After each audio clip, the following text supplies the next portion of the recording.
When we come back, Brad Pitt and Morgan Freeman are on the trail of a twisted killer in Seven. I want you to look, and I want you to listen. Okay? I wasn't standing around guarding the Taco Bell. I've worked homicide 5 years. Not here. I understand that. Well, over the next 7 days, Detective, you'll do me the favor of remembering that. Morgan Freeman is the retiring veteran, and Brad Pitt is the ambitious younger detective who's just been assigned to the district. And although that's a cop movie formula as old as the hills, a new thriller named Seven makes it work.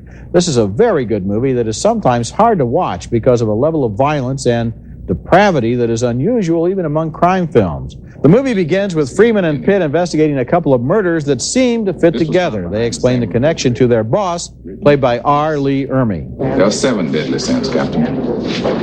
Gluttony, greed,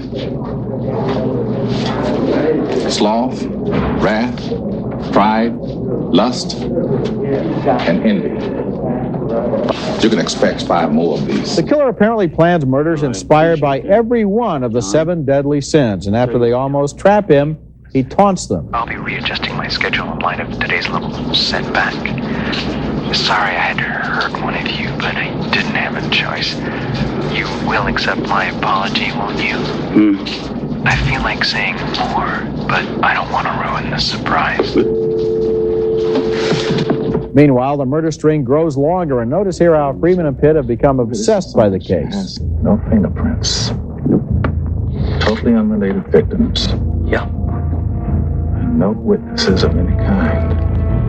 I don't get it. Seven was directed by David Fincher, who also made Alien 3, and he makes it into a very dark movie. It's set in the present day, but the production design suggests the 1940s. The look and the dialogue create an atmosphere that really involved me. I was surprised how caught up I got in this movie and in the behavior of the characters. Be warned, it's very disturbing and not for younger viewers.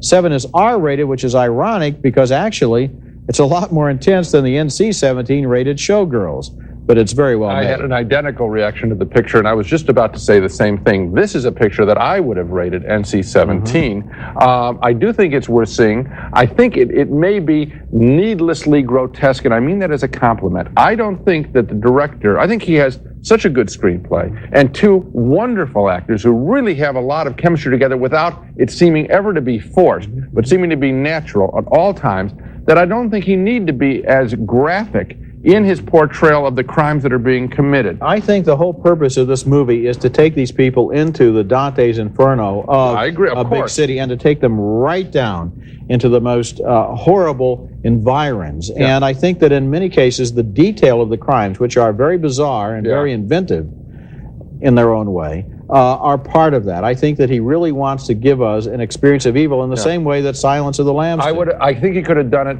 another way. Still, I do recommend the film.